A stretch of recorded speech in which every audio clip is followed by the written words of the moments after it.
Collective bargaining can be a long process, and sometimes it may feel like all you can do is sit and wait. You've put your demands on the table, and now you're left to see what happens next. But sitting and waiting isn't your only option. There's something powerful you can do right now to strengthen your bargaining position. It's called direct action.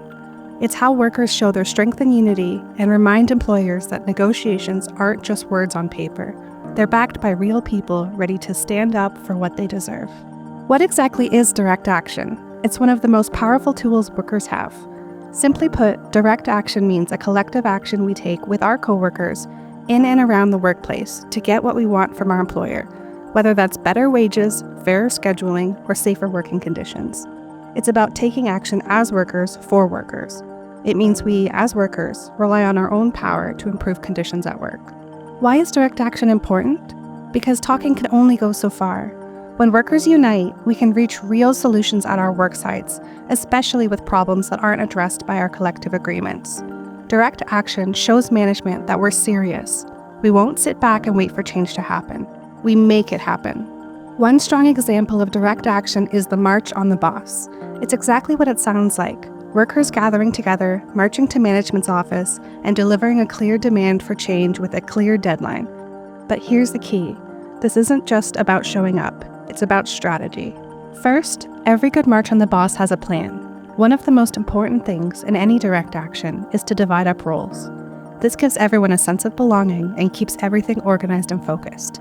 You need a demand deliverer, the person who speaks on behalf of the group, signal givers to announce when the march begins and ends, interrupters to keep the boss on track, and testimonial givers to speak about how the issue affects them.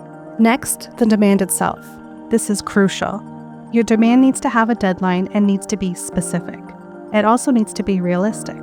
If you demand a shift supervisor gives you $1 million raise, you probably won't get it. Broad demands like treat us better also won't work. You want something clear and actionable, and that is within the authority of the person you are pressuring to solve. For example, you must fix or replace the broken equipment by next month. We expect an update on how you plan to either fix or replace the equipment within 2 weeks or earlier. A clear, concise demand shows management exactly what needs to change and when. Direct action isn't without its risks. When you step up to challenge management, especially in something like a March on the Boss, there can be pushback. This is why you want to discuss the risks with everyone before you take action. That way, everyone knows what they may expect. Let's not forget, tensions are already high. That's why we're taking action in the first place. But we need to be prepared for those tensions to escalate. Management could become dismissive, defensive, or even confrontational when they see us standing together and making clear demands. They may try to intimidate us, divide us, or make threats. They could cut hours, tighten rules, or create a more hostile work environment. But here's what's important to remember. We're not doing this alone. That's the power of solidarity. This is why preparation is key, so everyone knows their role and what to expect. Acting alone is riskiest, but acting as a group can give us confidence, focus, and protection. And now the march begins. The group moves together, showing strength in numbers. This sends a powerful message. We're serious and we won't be ignored. Once you arrive, your spokesperson delivers the demand calmly and confidently. Remember, this isn't about confrontation. It's about presenting a united front and making sure management knows what's at stake. Here's another key part of a successful March on the Boss. Even if the boss doesn't cave right then and there, exit gracefully. You've made your point. Now they know the workers are watching, and they'll have to respond.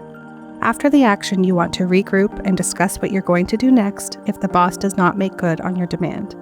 This may mean moving to pressuring someone higher up in the organization, or trying a different action to see if you can get more leverage with the same person.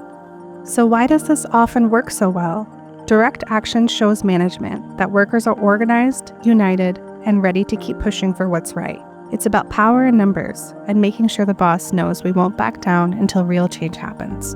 That's also why follow-up is key. You need to show you won't back down. But what if they don't give in? Well, maybe you directed the action at the wrong person, or you need to get more people involved. Band together with other departments or job classifications affected by the issue. Much like anything that happens in a union, you can win only sometimes after doing only one thing. You should always plan for more. Mix it up, go back to the drawing board, and try again. Persistence pays off when making changes to the workplace. Direct action is one way to win better jobs, better workplaces, and better lives for all workers. It's workers' power in action. Want to learn how to use your power at work? Sign up for AUP's free Workplace Power course today and take the first step towards making change happen, safely and strategically. Register now at aupe.org/training. Because when we work together, we have the power to make real change.